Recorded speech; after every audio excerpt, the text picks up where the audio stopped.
여보, 국맛 좀 봐줄래요? 저는 냄비 뚜껑을 열며 남편을 불렀습니다. 주말이면 아들 내외가 들르곤 하는데 오늘도 어김없이 온다는 전화를 받았거든요. 새벽부터 일어나 장을 보고 아들이 좋아하는 갈비찜을 준비했습니다. 여든을 바라보는 나이에도 손맛만큼은 아직 자신 있었죠. 그런데 남편의 반응은 제 예상과 달랐습니다. 아이고, 또 싱겁게 했겠지 뭐. 남편은 거실 소파에서 신문을 보다가 아들을 힐끗 쳐다보며 말했습니다. 그 순간 제 손이 멈췄어요. 국자를 든 채로 그대로 굳어버렸죠. 당신 요즘 입맛도 없으면서 뭘 그렇게 간을 맞춰. 내가 나중에 해. 남편의 목소리는 장난스러웠지만 제 가슴은 그렇지 않았습니다. 마치 누군가 제 존재를 지우개로 쓱 지워버리는 것 같았어요. 아들은 난처한 표정으로 핸드폰만 들여다보고 며느리는 애써 밝은 목소리로 어머니, 제가 도와드릴까요? 라고 물었지만 저는 그저 괜찮아, 다 했어 라고 답할 수밖에 없었습니다. 식탁에 음식을 차리는 동안에도 남편의 말들은 계속됐습니다. 이건 또 왜 이렇게 많이 해놨어? 우리 둘이 먹지도 못할 텐데. 아, 당신은 그런 거 몰라도 돼. 요즘 젊은 사람들은 이런 거 안 먹어. 원래 기억력도 없잖아. 지난주에도 똑같은 반찬 했었는데 말 한마디 한마디가 제 마음에 못을 박는 것 같았습니다. 평생을 함께 살아온 사람이 자식들 앞에서 저를 이렇게 가볍게 취급하는 게 당연한 일처럼 느껴지더군요. 저는 그저 웃으며 넘겼지만 식사 내내 음식이 목으로 넘어가지 않았습니다.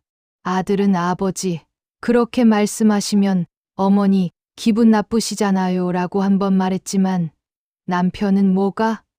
우리 사이에 이 정도도 농담 못해? 라며 웃어 넘겼습니다.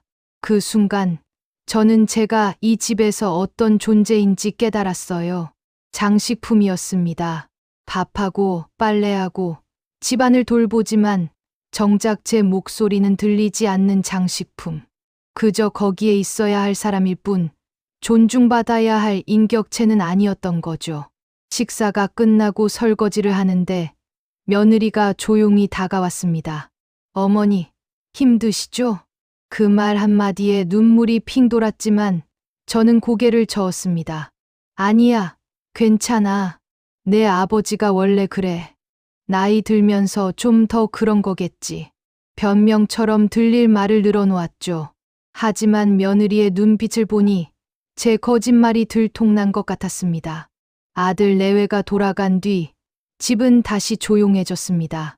남편은 TV 앞에 앉아 뉴스를 보고 저는 부엌에서 남은 반찬을 정리했죠.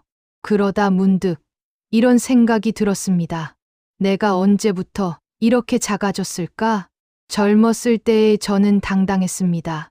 시댁 식구들 앞에서도 제 목소리를 냈고 남편과 다투기도 했죠. 하지만 세월이 흐르면서 나이가 들면서 저는 점점 목소리를 낮췄습니다. 참는 게 미덕이라 생각했고 가정의 평화를 위해 제 감정을 뒤로 밀었죠. 그런데 이제는 참는 것도 지쳐버렸습니다. 그날 밤 저는 처음으로 남편에게 물어보기로 결심했습니다. 당신, 나를 어떻게 생각해요? 하지만 그 질문을 꺼내기까지 저는 또 얼마나 많은 밤을 뒤척여야 했을까요? 사실 남편의 무시는 어제 오늘 일이 아니었습니다.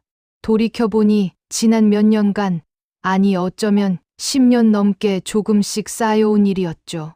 처음에는 사소했습니다. 당신, 안경 어디 뒀어? 내가 어떻게 알아요? 당신이 쓰던 건데. 에이, 당신이 치웠으면서. 기억력이 없어서 그래. 이런 대화들이 반복되면서 저는 점점 제 기억을 의심하게 됐습니다. 정말 내가 치웠나?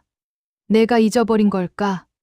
나이가 들어서 기억력이 나빠진 건 사실이지만 남편은 그걸 마치 제 모든 잘못의 근거로 삼았습니다. 당신이 또 깜빡한 거야. 어제 내가 말했잖아. 당신이 안 들은 거지. 나이 들면 다 그런 거야. 너무 신경 쓰지 마. 위로처럼 들리는 말들이었지만 그 속에는 당신은 이제 쓸모없어 라는 메시지가 숨어 있었습니다. 남편은 제가 요리하는 방식에도 간섭하기 시작했어요. 그건 그렇게 하는 게 아니야. TV에서 봤는데 요즘은 그렇게 안 해. 시대가 변했어. 평생 부엌을 지켜온 제게 남편이 요리법을 가르치려 들었습니다. 처음엔 웃어 넘겼지만 매번 반복되니 자존심이 상했죠. 내가 그동안 뭘 했는데 속으로 삼키는 말들이 쌓여갔습니다. 더 힘들었던 건 사람들 앞에서의 태도였습니다. 친구들이 집에 놀러 왔을 때였어요. 저도 대화에 끼어들려고 했죠. 그때 우리가 여행 갔을 때 말이야. 아, 그건 당신이 잘못 기억하는 거야. 그때는 남편은 제 말을 끊고 자기 이야기를 시작했습니다. 친구들 앞에서 제 기억이 틀렸다고 정정하고 마치 제가 헛소리하는 사람처럼 만들어버렸어요. 친구들은 어색하게 웃었고 저는 그저 입을 다물 수밖에 없었습니다. 교회에서도 동네 모임에서도 마찬가지였습니다. 남편은 사람들 앞에서 저를 철없는 사람, 잊어버리는 사람, 살림만 하는 사람으로 만들었죠. 물론 악의는 없었을 겁니다. 그저 농담이었고 습관이었을 테니까요. 하지만 저한테는 농담이 아니었습니다. 어느 날 밤, 저는 오래된 앨범을 꺼내봤습니다. 젊었을 때 사진들이 나왔죠. 27에 결혼해서 아이 낳고 시부모님 모시고 남편 뒷바라지하며 살아온 세월이 사진 한 장 한 장에 담겨 있었습니다. 사진 속 저는 웃고 있었어요. 힘들어도 웃었고 지쳐도 웃었습니다. 그게 제 역할이라 믿었으니까요. 하지만 지금 거울을 보면 그 웃음은 어디로 간 걸까요? 주름진 얼굴, 굽은 허리, 거친 손. 이 모든 것들이 제가 살아온 증거인데 왜 남편은 그걸 보지 못할까요?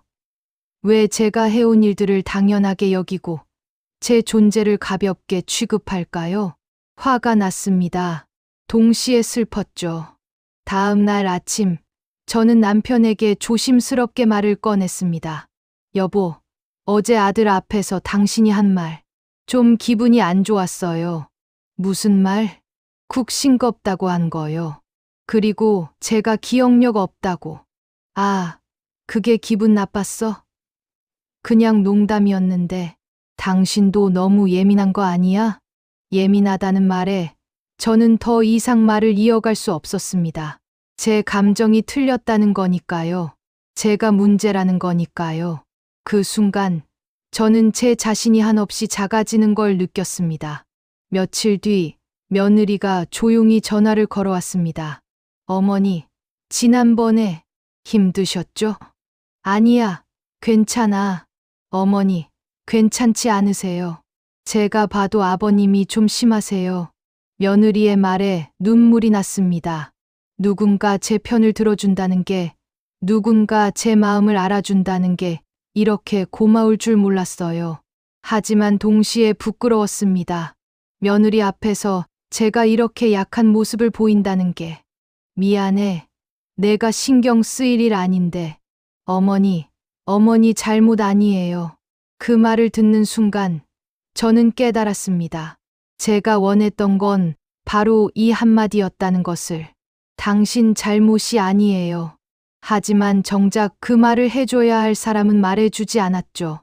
그리고 저는 결심했습니다. 이대로는 안 된다고. 며느리와의 통화 이후 저는 며칠간 아무 말도 하지 않았습니다. 남편에게도 아들에게도 연락하지 않았죠.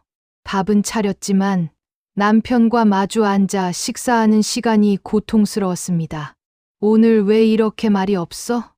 남편이 물었지만 저는 대답하지 않았습니다. 뭐라 말해야 할지 몰랐거든요. 당신이 나를 무시해서 화났어요라고 말하면 또 예민하다, 농담도 못 받아들인다는 말이 돌아올 게 뻔했으니까요. 침묵은 집 안을 무겁게 짓눌렀습니다. 남편은 점점 불편해했고 저는 그 불편함을 느끼면서도 말을 꺼내지 못했습니다. 오랜 세월 참아온 것들이 목구멍에 걸려 나오지 않았어요. 그러던 어느 날 남편이 갑자기 화를 냈습니다. 대체 뭐가 문제야? 말을 해야 내가 알지. 저는 그제야 입을 열었습니다. 당신은 저를 어떻게 생각해요? 뭐, 제가 당신한테 어떤 사람이에요? 그냥 밥이나 하고, 빨래나 하고, 집안일이나 하는 사람이에요. 남편은 당황한 표정을 지었습니다. 제가 이렇게 직접적으로 물어본 적이 없었거든요. 무슨 소리야? 당신은 내 아내잖아. 아내면 뭐예요? 존중받아야 하는 사람 아닌가요? 아들 앞에서, 사람들 앞에서 저를 그렇게 무시하는 게 맞아요? 무시? 내가 언제 당신을 무시했어? 그 순간 저는 깨달았습니다. 남편은 정말로 모르고 있었다는 것을. 자신이 저에게 얼마나 상처를 줬는지, 자신의 말 한마디 한마디가 얼마나 날카로웠는지. 아기가 없었기에 더욱 잔인했습니다. 지난주에 국 싱겁다고 한 것, 제 기억력 없다고 한 것, 제 말 끊고 당신 이야기만 한 것, 그게 다 저를 무시하는 거예요. 그게 무시야? 그냥 사실을 말한 건데. 당신 요즘 기억력 떨어진 거 맞잖아. 그래요, 맞아요. 나이 들어서 기억력도 떨어지고 몸도 예전 같지 않아요. 하지만 그게 당신이 저를 함부로 대해도 되는 이유가 돼요? 남편은 말문이 막힌 듯 저를 바라봤습니다. 저는 계속 말을 이었습니다. 저도 사람이에요. 감정이 있고 자존심이 있어요. 평생 당신 뒷바라지하고 아이 키우고 시부모님 모시면서 살았어요. 힘들어도 참았고 지쳐도 웃었어요. 그런데 이제 와서 제가 쓸모없는 사람처럼 취급받아야 해요. 제 목소리는 떨렸지만 멈추지 않았습니다. 당신이 저한테 고맙다는 말 언제 마지막으로 했어요? 수고했다는 말, 사랑한다는 말 언제 해줬어요? 대신 제가 들은 건 기억력 없다, 입맛 없다, 몰라도 된다. 이런 말들 뿐이에요. 남편은 아무 말도 하지 않았습니다. 그저 고개를 숙인 채 앉아 있었죠. 저도 이제 지쳤어요. 참는 것도, 웃는 것도, 아무렇지 않은 척하는 것도. 그날 밤, 저는 혼자 방에 앉아 울었습니다. 평생 참아온 것들이 터져 나오는 것 같았어요. 동시에 두려웠습니다. 제가 말한 것들이 가정을 흔들까봐, 남편과의 관계가 돌이킬 수 없이 망가질까봐.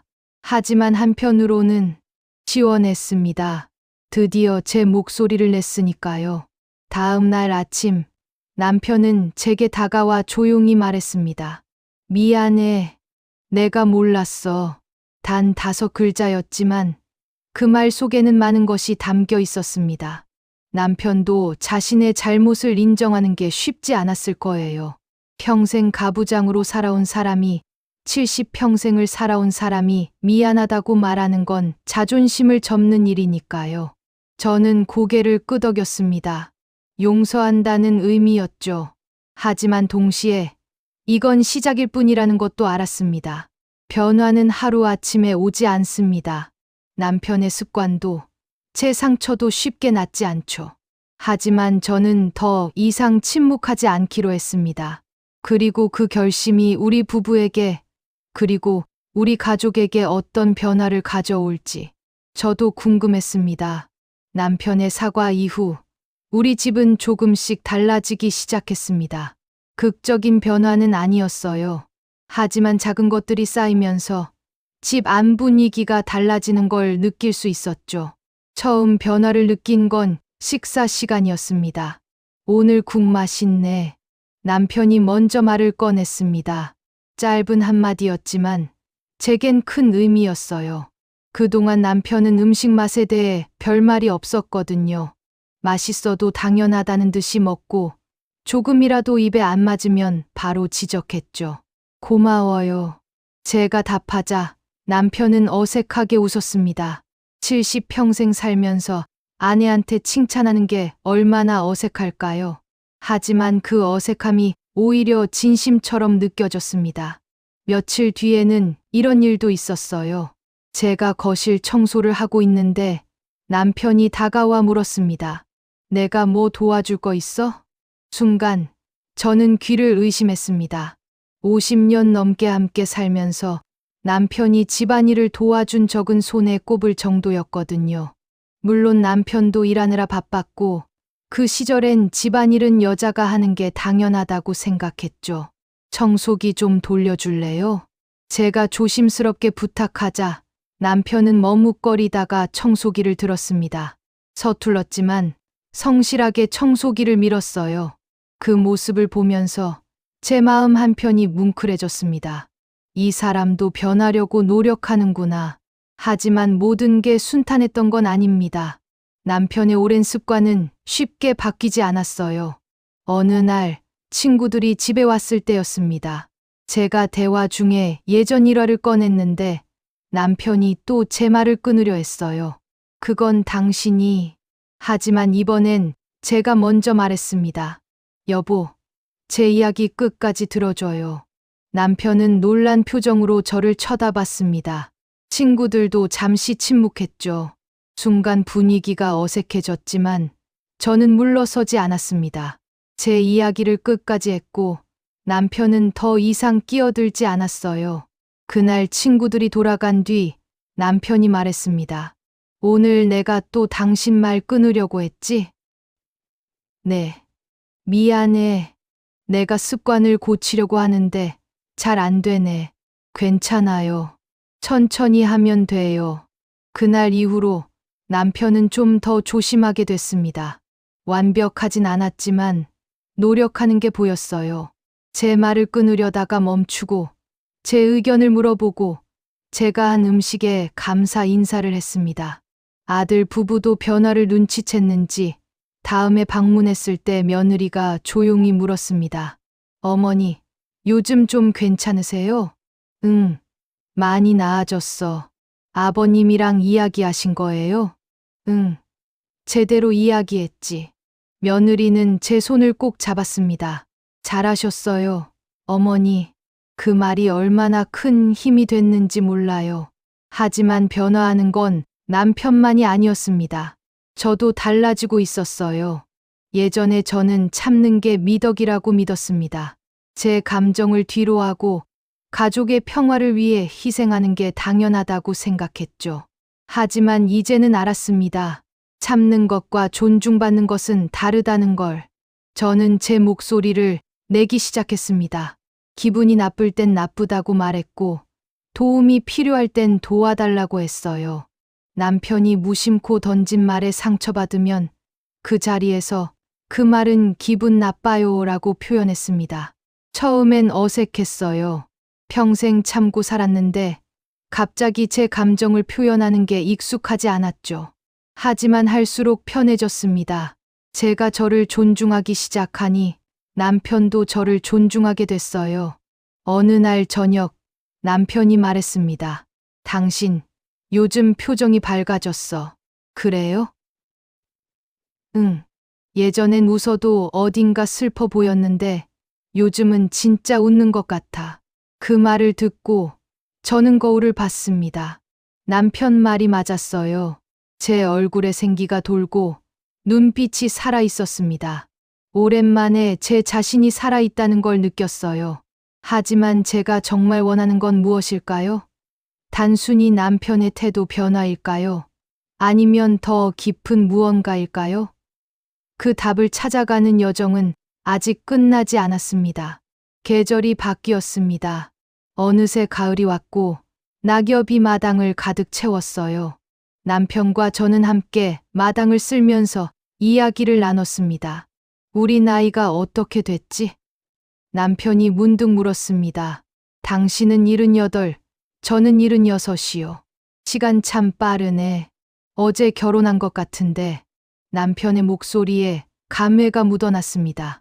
저도 그랬어요. 27에 만나 50년을 함께 산 세월이 순식간에 지나간 것 같았죠. 우리 잘 살았을까? 제가 물었습니다. 남편은 잠시 생각하더니 대답했습니다. 글쎄, 완벽하진 않았지만 그래도 함께 여기까지 왔잖아.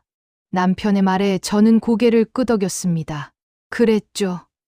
우리는 완벽하지 않았지만 함께였습니다. 여보, 제가 하나 물어봐도 돼요? 응. 당신은 저를 사랑해요? 갑작스러운 질문에 남편은 당황한 표정을 지었습니다. 우리 세대는 사랑한다는 말을 입에 담는 게 익숙하지 않았죠. 하지만 저는 정말 궁금했어요. 50년을 함께 산 사람이 저를 정말 사랑하는지. 남편은 한참을 생각하더니 입을 열었습니다.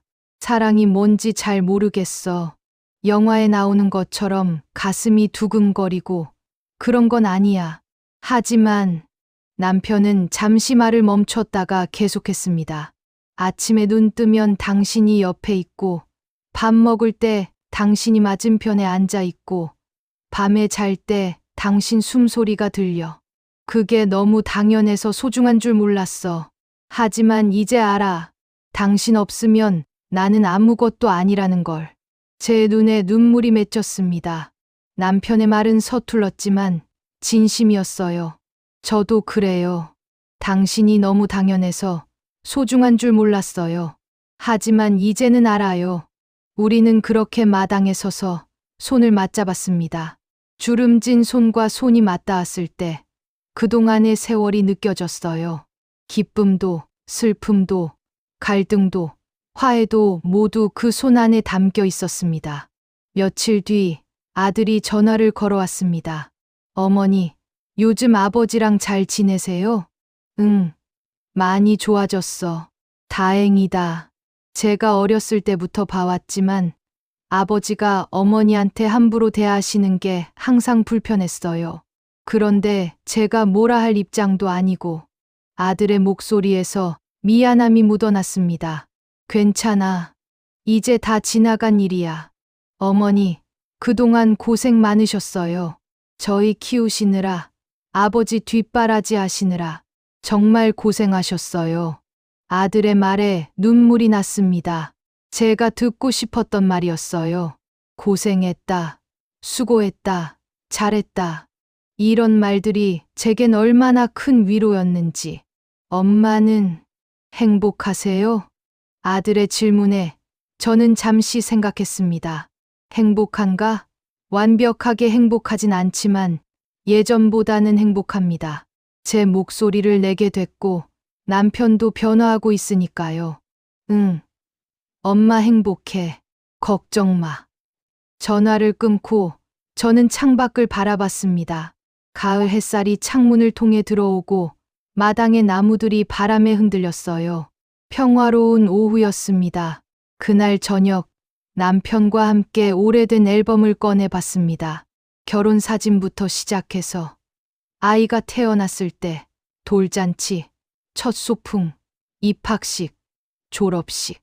우리 가족의 역사가 고스란히 담겨 있었죠. 이때 당신 참 예뻤어. 남편이 젊은 시절 제 사진을 가리키며 말했습니다. 이때뿐이에요. 지금은 안 예뻐요?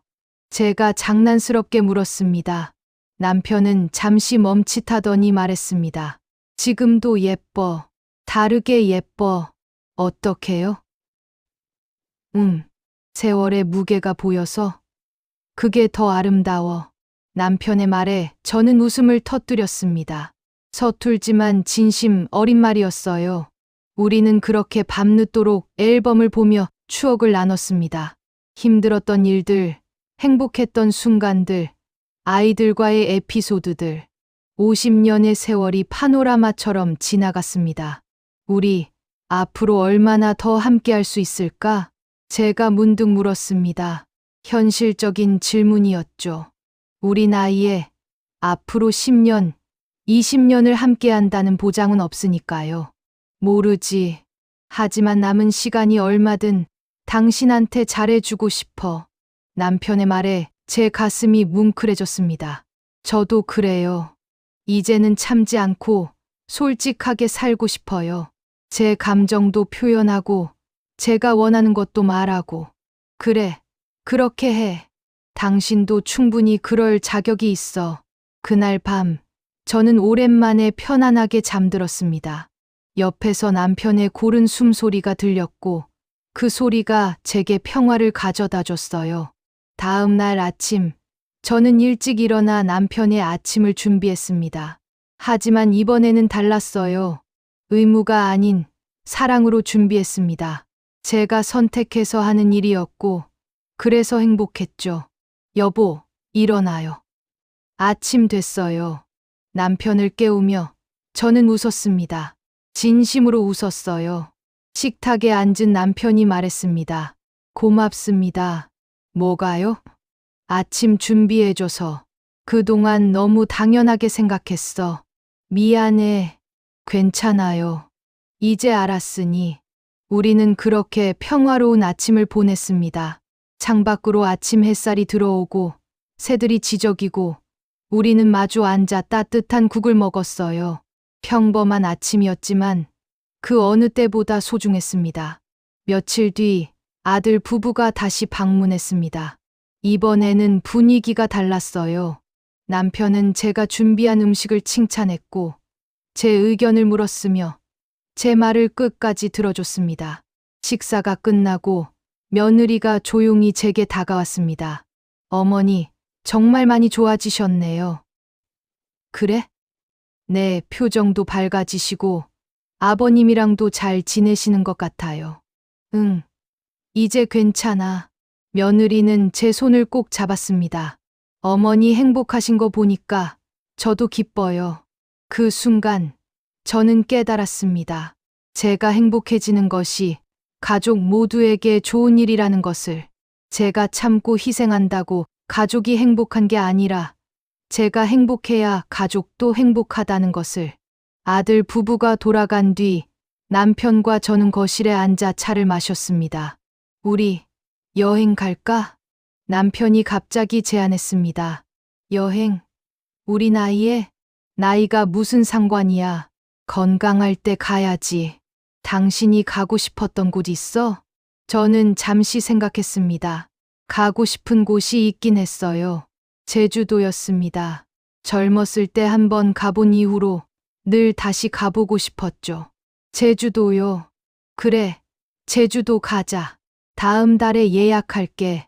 남편의 말에 제 얼굴에 미소가 번졌습니다. 여든을 바라보는 나이에 남편과 함께 여행을 간다니 마치 신혼부부 같았어요. 그날 밤, 저는 침대에 누워 생각했습니다. 지난 몇 달간의 변화들을, 제가 용기 내서 목소리를 낸 것, 남편이 변화하려고 노력한 것, 그리고 우리가 다시 가까워진 것. 완벽하지는 않았습니다. 여전히 남편은 가끔 제 말을 끊으려 하고 무심한 말을 던지기도 했죠. 하지만 예전과 달랐던 건 이제는 제가 그때그때 말한다는 거예요. 그리고 남편도 자신의 잘못을 인정하고 고치려 노력한다는 것. 제가 깨달은 건 관계는 노력이라는 거예요. 50년을 함께 산다고 저절로 좋은 관계가 되는 게 아니에요. 매일매일 서로를 존중하고 배려하고 소통해야 하는 거죠. 그리고 가장 중요한 건 자기 자신을 존중하는 것이었습니다. 제가 저를 존중해야 남도 저를 존중할 수 있다는 것. 제가 제 목소리를 내야 남도 제 목소리를 들을 수 있다는 것. 창밖으로 달빛이 들어왔습니다. 고요한 밤이었어요. 옆에서 남편의 숨소리가 들렸고 그 소리는 이제 제게 평화였습니다. 내가 없어지면 저 사람 나를 그리워하기는 할까? 예전에 제가 했던 질문이 떠올랐습니다. 이제 그 답을 알 것 같았어요. 그리워할 거예요. 남편은 저를 그리워할 겁니다. 왜냐하면 이제 남편도 알았으니까요. 제가 얼마나 소중한 사람인지. 하지만 더 중요한 건 제가 그 질문을 하지 않게 됐다는 거예요. 제가 지금 여기 있고 제 존재가 소중하다는 걸 알게 됐으니까요. 남의 인정이 아니라 제 스스로 알게 됐습니다. 여든을 바라보는 나이에 저는 비로소 제 인생의 주인공이 됐습니다. 누군가의 아내, 누군가의 어머니, 누군가의 며느리가 아닌 그저 저 자신으로서. 그리고 그게 행복이었습니다. 다음 날 아침, 저는 남편과 함께 산책을 나갔습니다. 단풍이 물든 공원길을 걸으면서 우리는 손을 잡았어요. 주름진 손이었지만 따뜻했습니다. 여보, 고마워요. 제가 말했습니다. 뭐가? 변화하려고 노력해줘서, 저를 존중해줘서, 나야말로 고마워. 참지 말고 말해줘서, 덕분에 나도 변할 수 있었어. 우리는 그렇게 걸었습니다. 여든을 바라보는 부부가 손을 잡고 단풍길을 걸었어요. 앞으로 얼마나 더 함께 할 수 있을지 모르지만 지금 이 순간이 소중했습니다. 그리고 저는 알았습니다. 행복은 거창한 게 아니라는 것을. 서로를 존중하고 진심을 나누고 함께 웃을 수 있는 것. 그게 바로 행복이라는 것을. 만약 당신이 저와 비슷한 상황에 있다면 제가 드리고 싶은 말이 있습니다. 당신 잘못이 아닙니다. 나이가 들었다고, 기억력이 떨어졌다고, 몸이 예전 같지 않다고 해서 존중받지 못할 이유는 없습니다. 당신은 평생을 가족을 위해 헌신해왔고, 그것만으로도 충분히 존경받을 자격이 있습니다. 참는 것이 미덕이라고 배웠지만 참기만 하면 상처가 곪습니다. 용기 내서 말하세요. 당신의 감정을, 당신의 생각을, 당신의 아픔을. 처음엔 어색할 거예요. 평생 참고 살았는데 갑자기 말하는 게 쉽지 않죠. 하지만 한 번, 두 번 하다 보면 익숙해집니다. 그리고 그때부터 변화가 시작됩니다. 완벽하진 않을 거예요. 상대방도, 당신도 실수할 겁니다. 하지만 그게 인간입니다. 완벽하지 않아도 괜찮아요. 노력하는 것만으로도 충분합니다. 당신은 소중한 사람입니다. 누군가의 아내, 어머니, 며느리이기 전에 한 명의 인간으로서 존중받을 자격이 있습니다. 그러니 부디 당신 자신을 사랑하세요. 당신의 목소리를 내세요. 그리고 행복하세요. 여든을 바라보는 나이에도, 아니 어떤 나이든 행복할 권리는 있습니다. 당신은 그럴 자격이 있습니다. 어머니, 그동안 참 많이 참으셨네요. 당신 잘못 아니에요. 이 말을 듣지 못했다면 제가 대신 전합니다. 당신은 잘하고 있습니다. 당신은 충분히 훌륭한 사람입니다. 당신은 사랑받을 자격이 있습니다. 부디 행복하세요.